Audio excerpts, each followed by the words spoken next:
Anong mensahe ang kailangan marinig ng mga Libra?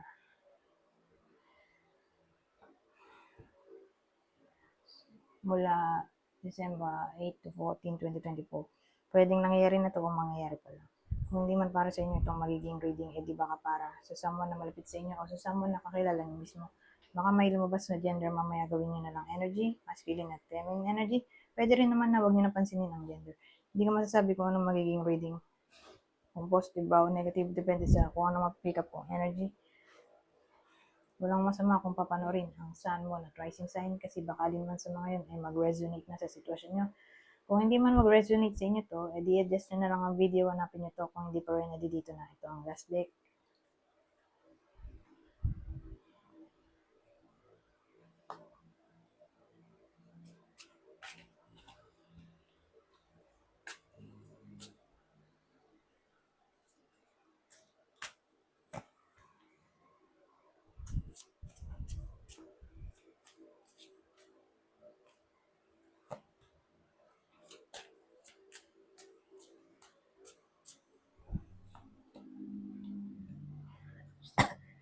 Ano to?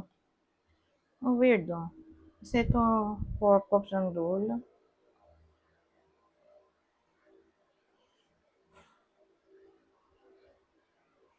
Walang may gustong humako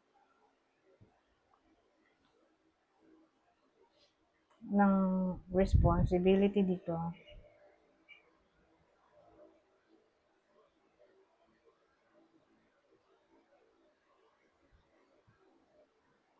Magmumukha na kasi itong accountability, responsibility, umalis.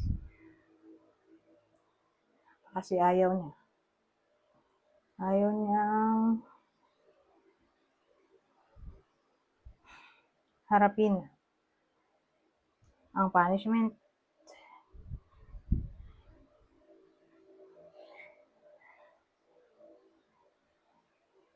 O i-take yung responsibility ng ginawang action. Ano pa yung nangyari?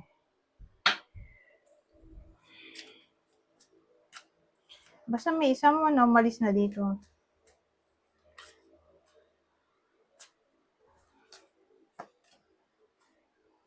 Tingnan natin.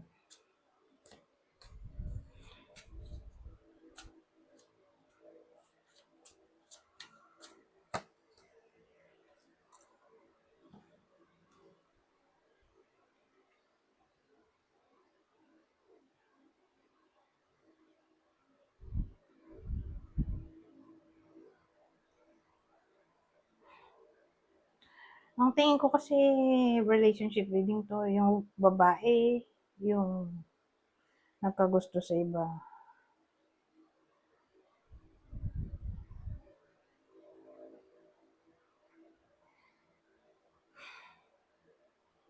Pinerso niya yung someone else.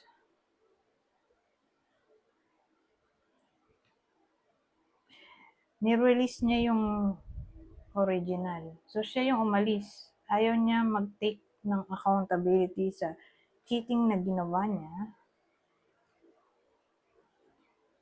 Whether dininay niya o siya yung nakipag-break. Ganun ang eksena dito. Pero ang show, babae yung nag-flirt. Relationship reading pala to. At no contact.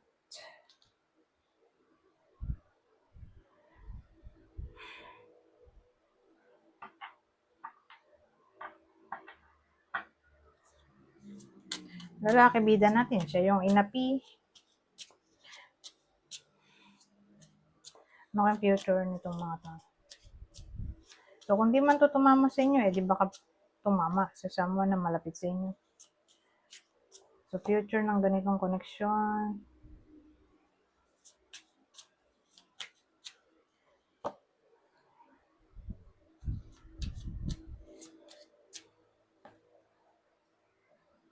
Well, mag-move on na lang.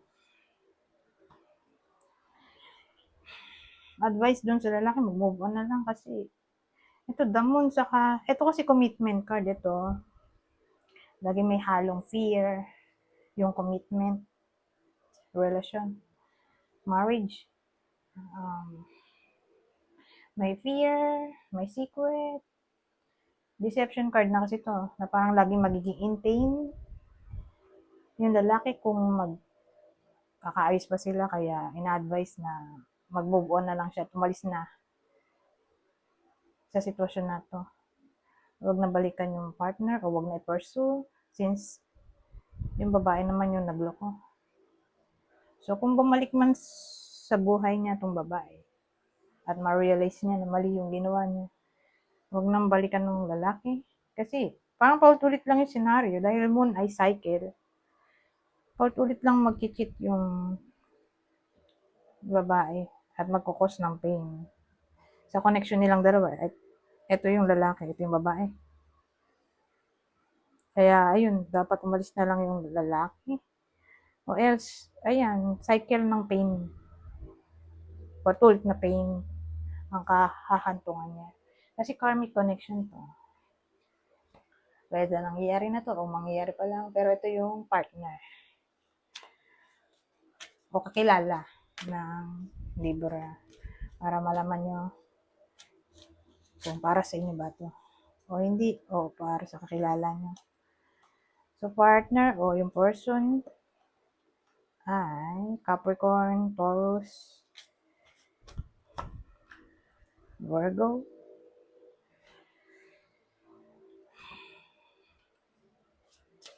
ano tayo dito?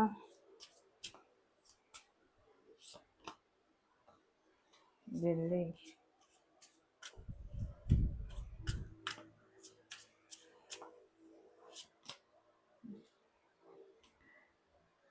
Kapritsyohan yan, di ba? Caprice. Ano bang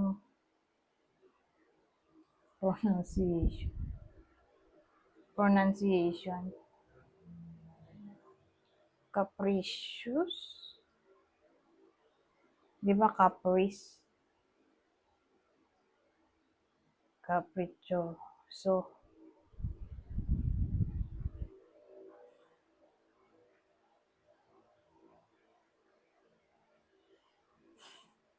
Delay. Ano yan?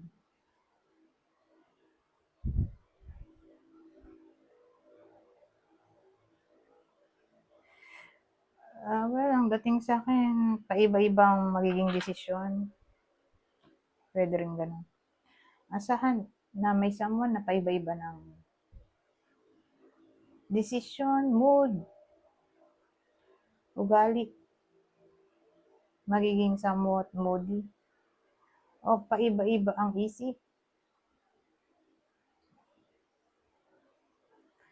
Whether kayo to, o may someone na ganito, na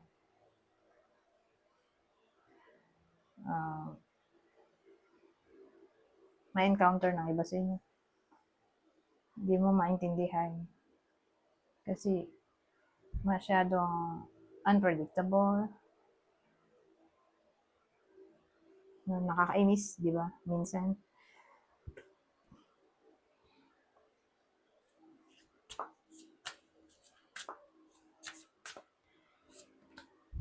Lalo na kung may plano, tapos hindi matutuloy, nakakainis talaga. Ano to, tao ba to, Aries o energy? Capricorn. Gawin na lang nating energy lahat. Dahil puro tao to. Zodiac sign. Aries, Capricorn. Ano to?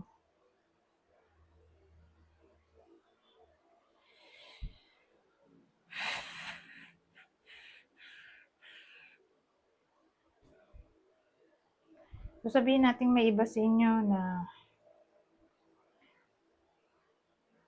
magiging bossy sa workplace. Whether boss mismo to, magiging bossy. O kayo yung magiging bossy sa workplace. Basta may someone na magiging bossy, authoritative. Gusto siya lagi nasusunod. O controlling.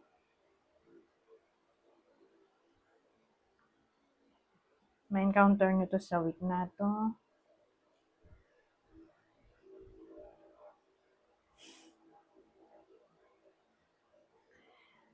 medyo rebellious din.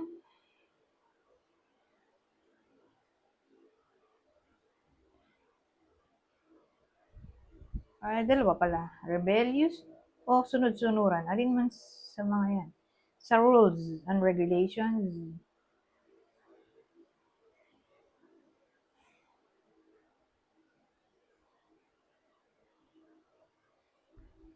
Kasi kung ano to, spontaneous, ito naman ay routine. Doon ko naisip yung rebellious. May iba yung routine. Good to try ng something new. Biging adventurous. Wakay na yun.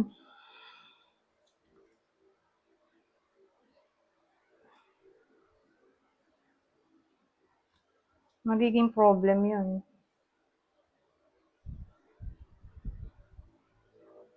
Ay, yung problem dito. May someone na matigas ulo, stubborn na to.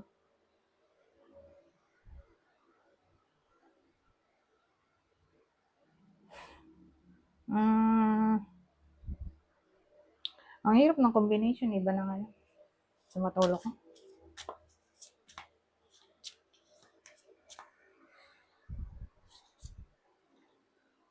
Friendship.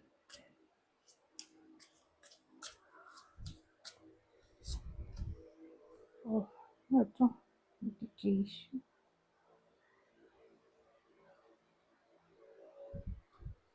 Well, case-to-case basis. Pwedeng kayo yung magsampa ng kaso sa friend. O friend magkakaso sa iba sa inyo. O kayo ng friend ang magkakaso sa someone. May ano tayo dito, litigation. Parang litis. Ano, parang kailangan ng investigation, discernment, judgment. Pero involve ang law. Oh. Wala to. O baka newfound friend. Newfound friend sa Justice Department o anything na may kinalaman sa law. Nagtatrabaho sa law, may kinalaman sa law. Newfound friend doon. Sa mismong lugar o ito yung taong newfound friend, trabaho gano'n. Nag-i-involve sa law.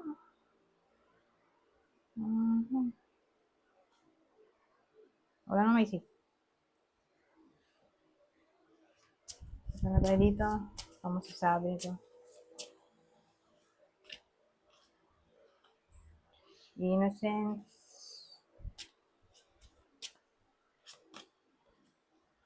Listening. Innocence, listening. So, nagmukha na tong inner child. Pay attention sa inner child.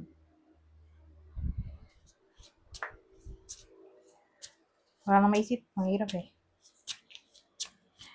Lilipat na tayo dito. Face over race.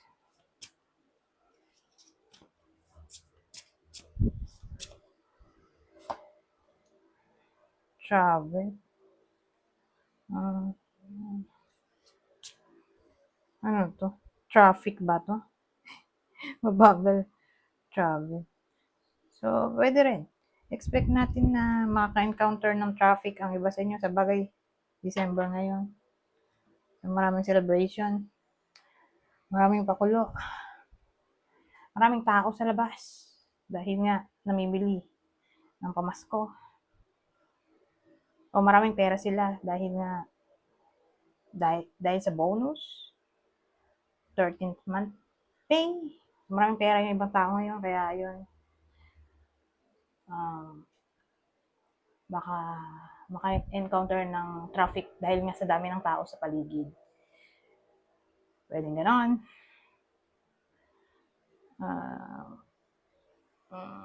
Ano pa to?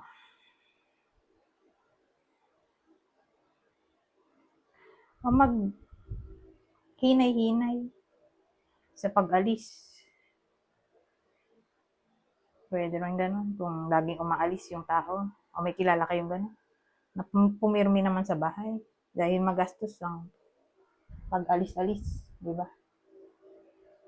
Wala nang maisip. Ang hirap ng combination. Ito nang uli.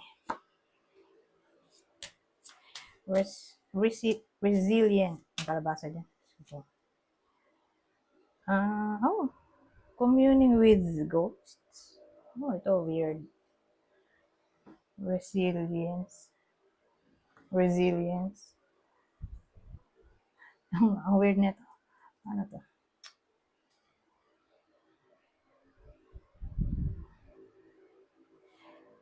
So, magmumukha na tong psychic ability. Ay, ano yung resilience?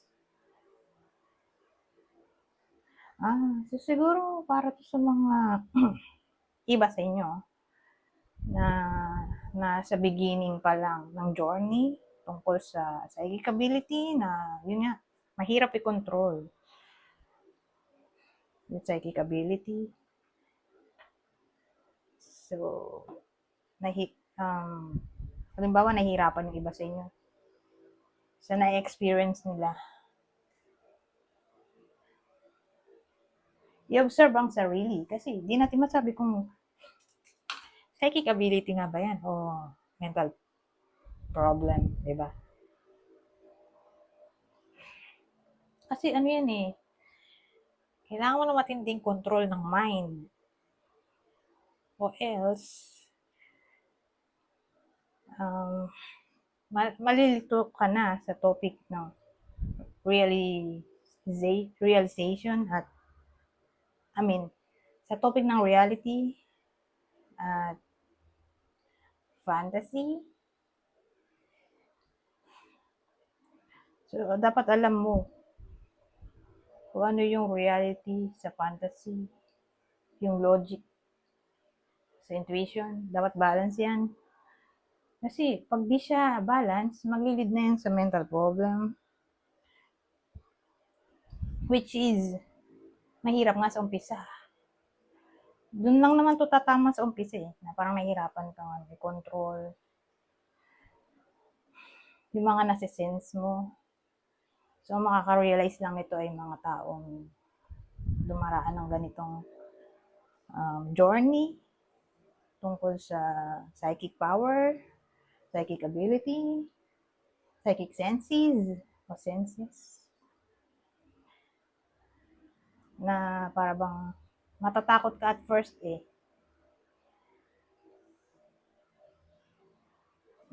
Ganun talaga. Nakakatakot siya at first, lalo na kung nakakita ka ng multo na hindi ka naman sanay.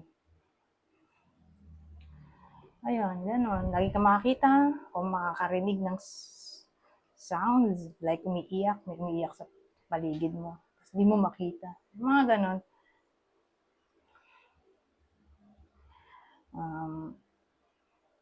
Mga random thoughts, hindi mo maintindihan. So, dun lang siya kasi talaga tatama sa nagsisimula na magpakatatag.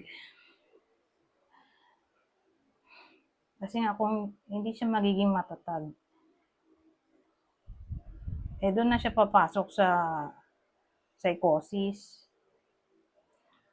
So again, hindi lahat ay gifted. Kaya nga, sabi ng iba, itong ganitong klaseng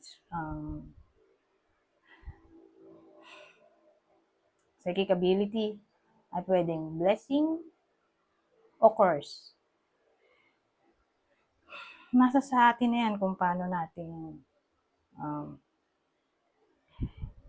ibabalance nga yung reality sa fantasy. Kaya kailangan maging matatag dito kasi sa una lang mahirap. Okay? Bandang huli, makukontrol mo na rin yan. At makakapag-adjust ka na rin. Kasi depende yan kung calling mo talaga ang maging psychic medium. So, case-to-case basis. So, again, kung nasa journey na yung iba sa inyo ng spirituality na, halimbawa, example, nakakarinig sila ng mga kung ano-ano na Halimbawa, katok, mga ganyan. Yung parang kinatatakutan nila na nakarinig sila ng mga sounds, lalo na kung sila lang mag-isa. Kasi the more na tinatakot mo yung sarili mo, edi lalo kang matatakot. Kaya, dapat brave. Ganun eh. Para hindi maka-attract ng, um, tawag doon, negative energies. Kaya, ang advice dito ay be brave at manatili ang control sa sarili. Yun, dun papasok yung resilience. So again, mukha na tong psychic ability sa akin. Anyways, hanggang dito na lang. Goodbye. Po.